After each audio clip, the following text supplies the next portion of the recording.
Local news for Wednesday the 6th of October. Dairy farmers are invited to come along to a series of local meetings held across the country to share views on what the focus of Dairy NZ should be. 32 meetings for dairy farmers are being hosted across Aotearoa, with Wairarapas taking place today at 11am at the Carterton Event Centre. A retailer's information session around Waipay is on tomorrow night. The Waipay project aims to lift the entire Wairarapa into the future of payments. Part of the Wairarapa economic strategy, the evening will also explain why Wairarapa is a payment black hole to massive numbers of Chinese and other international visitors. Public interest is growing in how to respond to environmental issues in practical ways. Registration rates at Sustainable Living Household Education website are up by 70% since July. The local government-supported website is sustainableliving.org.nz.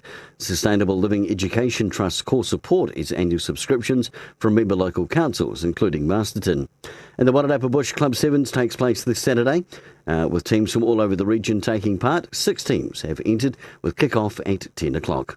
For local news and sport, kia ora, I'm Brent Gare.